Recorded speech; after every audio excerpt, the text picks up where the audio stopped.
கடந்த ஜனவரியிலிருந்து நாட்டில் அதிக உஷ்ணமான வானிலை நிலவுகின்றது. இன்று சில பிரதேசங்களில் மழை பெய்தாலும் மே மாதம் வரை போதுமான அளவு மழையை எதிர்பார்க்க முடியாது என வளிமண்டலவியல் திணைக்களம் தெரிவித்துள்ளது. வருடங்களுடன் ஒப்பிடுகையில் இலங்கையின் வெப்பநிலை 2 அல்லது 3 பாகை செல்சியஸால் அதிகரித்துள்ளது.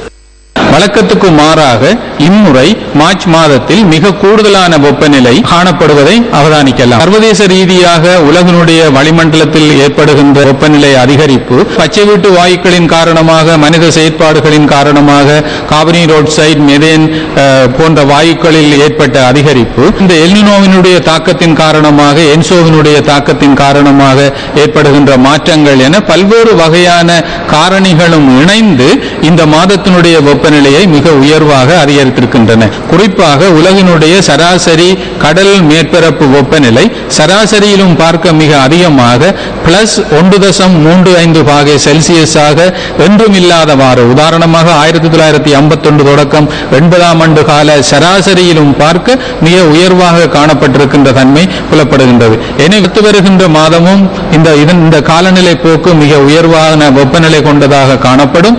இதன் விளைவாக மக்கள் மிக கவனமாக இருக்க வேண்டியது அவசியமானது. தொடரும் உஷ்ணமான காலநிலை காரணமாக பல பிரதேசங்களில் மக்கள் குடிநீர் பிரச்சனையை எதிர்நோக்கியுள்ளனர்.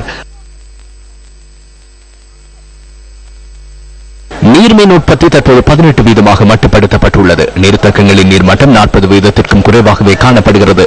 சில நீர்த்தக்கங்களின் நீர்மட்டம் 16 அல்லது 20% குறைவடைந்துள்ளதாக மின்சக்தி மற்றும் எரிசக்தி அமைச்சு தெரிவிக்கிறது.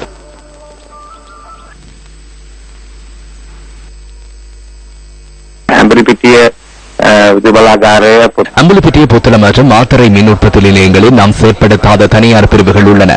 அந்த 3 மின் உற்பத்தி நிலையங்களில் இருந்தும் மின்சாரத்தை பெற்றுக் கொள்கிறோம். அத்துடன் சிக்கனமாக மின்சாரத்தை பயன்படுத்துமாறு மக்களிடம் கேட்டுக் கொள்கிறோம். எனவே மின்சாரத்தை துண்டிக்காமல் தொடர்ந்து விநியோகிக்கவே எமது அமைச்சு முயற்சி செய்கிறது. குறிப்பாக புத்தாண்டு காலத்திலும் விசாக் காலத்திலும் தடையின்றி மின்சாரத்தை வழங்க முயற்சி செய்கிறோம்.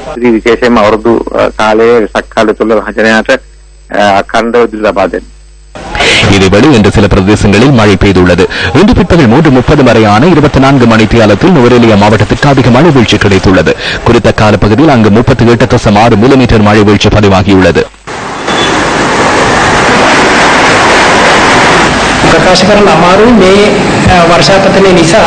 மழை பெய்வதனால் தற்போது நிலவும் உஷ்ணமான காலநிலை முழுமையாக நீங்கிவிடும் என்று கூற முடியாது. ஏப்ரல் மாதத்தில் பருவப்பயிற்சி மழை பெய்யுமாக இருந்தால் அதிக மாற்றத்தை எதிர்பார்க்க முடியும். சில தினங்களிலும் நாம் மழை எதிர்பார்க்கிறோம். நீண்டகால எதிர்வு கூறலின்படி ஏப்ரல் மாதத்தில் போதிய அளவு மழை வீழ்ச்சி கிடைக்கும் என எதிர்பார்க்க முடியாது.